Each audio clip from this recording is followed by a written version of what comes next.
Cheating wife is in panic because she thought I'll just leave her with AP, but instead I laid a crazy trap right before divorce.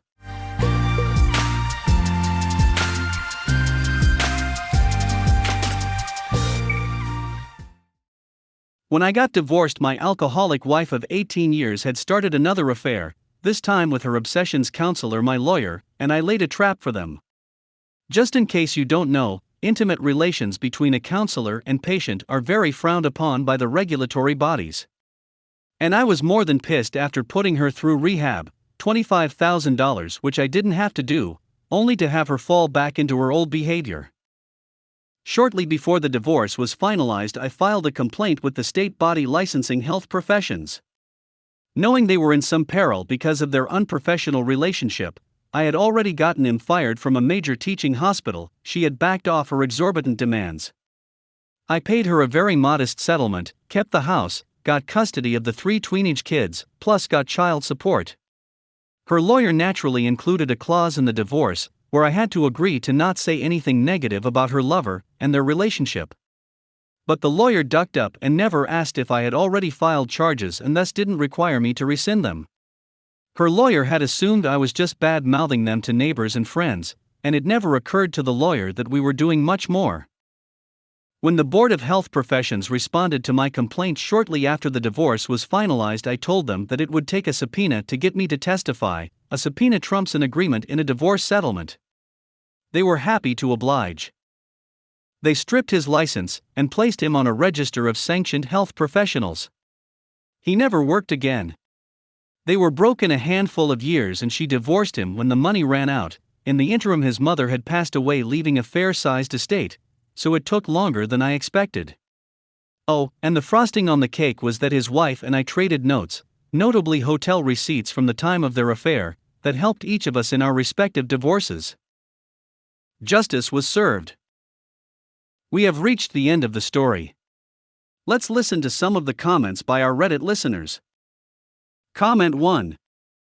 I'm surprised your ex didn't turn around and sue Loverboy for malpractice. She could have made bank. OP reply. She was good at drinking and shopping.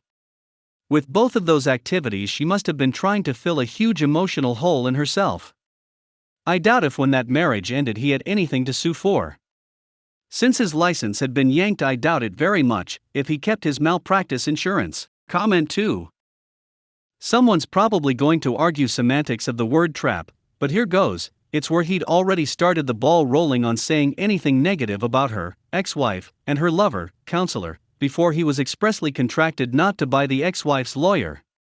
The prohibition only takes effect after signing, and there was no clause to say he also must withdraw any negative things said/reported prior to the divorce papers.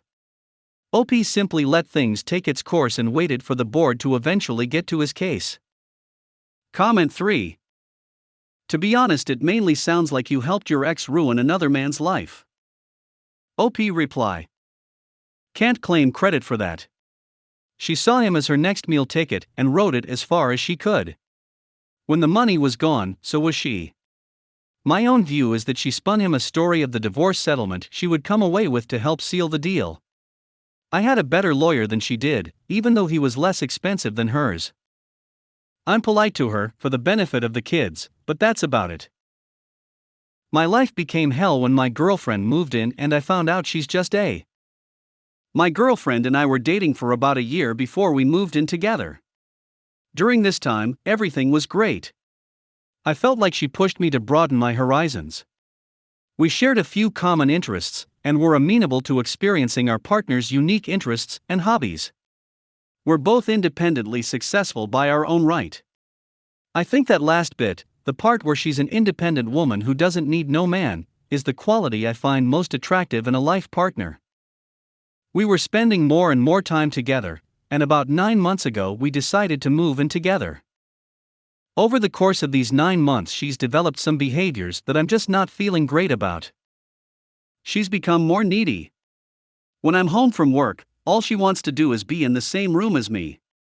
She wants my input on everything: financial, family/social conflicts, COVID-19, what to eat for dinner. And it's so exhausting after a long day of work. I've mentioned this to her, and all she can say is that she just wants to spend all her time with me after we've been separated at work. She's become so lazy, especially with housework. I typically mop the floors, scrub the bathtub and toilet, cook dinner, and do laundry. Most nights I also do the dishes and destroy off the ants that we're currently dealing with. There is a huge pile of her stuff on our bedroom floor that I don't know how to put away since it's not my stuff. She admits that she does an embarrassing small amount of the housework, and says she'll try to do more. All this is resulting in some noticeable negative financial and health effects. My sleep is worse off with her in the bed all the time. We've both gained some weight, perhaps this is because of the pandemic, and not just because we've moved in together. I find myself more tired since I'm doing chores and cooking when I get back from work rather than resting. My monthly spending has increased as well, since she likes to watch TV all day and eat out more often than I'd like. During my super long hard days, I'm not able to relax and just veg out by playing video games or closing my eyes a bit, because she wants me to do something else with her. I find that I look forward to the nights that she's out with friends and I'm home alone so I can rest.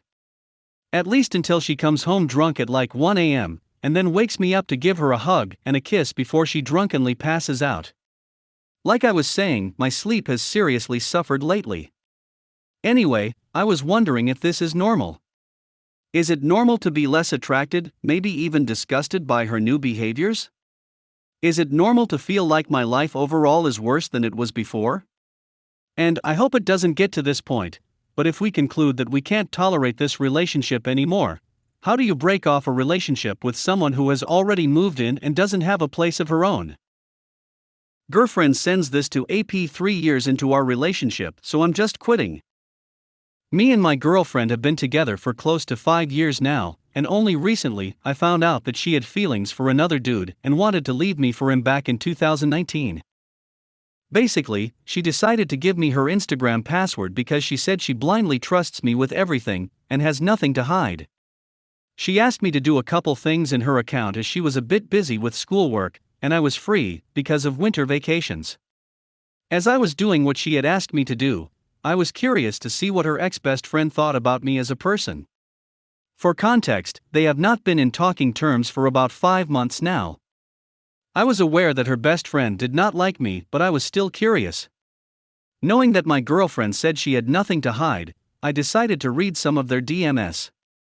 Well, one thing led to another and I found myself in quite a rabbit hole where I found them making weird comments about my sister, and even her ex-boyfriend, which was quite shocking for me to see. But worse than anything, I found screenshots of her conversation with a dude, let's call him A. Some backstory: my girlfriend is like the popular beautiful girl, who had like 10 boys trying to get with her. I was one of those, but when we did get together, I knew for a fact that she would never betray me. So, even in the last 5 years she had loads of dudes ask her out, but she always ended up turning them down, as she should. I was one of those people, and I thought I was one of those people who got turned down. So what I see in the screenshots isn't something out of the blue, it was the typical, the guy confessing, and she at the end turning him down. But there's a couple things about this which really break my heart. Along with the screenshots, my GF obviously shared how that conversation with A made her feel to her best friend, and those remarks looked something like this. He is like the perfect guy for me. He has all the things I have ever wanted in a man. It's cruel that I'm stuck with him, me, and can't be with A. He is just boring, all he does is ask how was my day, talking about me. Along with all this, she even texted this, I love you. I don't think I have felt this way even for me. It's stuff like this that makes me feel so terrible. I know she ended up turning him down, but it's the fact that she had such deep feelings for another dude while she was with me, and did not even bother telling me. This happened in 2019, and I feel so betrayed about the fact that this is how I found out, and that too in 2022. It felt so bad. Not only that, she still to this day has a picture with the dude up on her profile. I was insecure about that picture when she posted it, but now it just feels so much worse, now that I know so much more. Should I not feel this way, given that she technically didn't cheat on me? Would you trust your partner if they did something like this to you? I really need some advice on what I should do because I feel completely betrayed. Thank you so much if you actually read through this, genuinely looking for some advice here. We have reached the end of the story. Let's listen to some of the comments by our Reddit listeners. Comment 1. I really feel like since you're so young and you're not married, this is a good time to break up. These things you saw were deeply hurtful. It showed a total lack of respect for you, and it makes it seem like she's just settling for you. I think you deserve to be in a relationship with someone who just looks at you like you are her everything. OP, reply. Firstly, thank you for your advice. These things did hurt me a lot, but I really want to make a well thought out decision. Even though it doesn't justify her action, we were having a rough time during that period. Also, if I look at our relationship now, she does appreciate me a lot. Although I do feel insecure about the point that you mentioned, that for her, I might be someone she is settling for. Comment 2. I get it. You're hurt, angry, and in a bad headspace. No matter how much of a but she becomes, she is still your kid's mom, and it is in their best interest to have a good relationship with her. Stop the fantasy that someday they will choose you and never want to be around her. Stop trying to make that happen.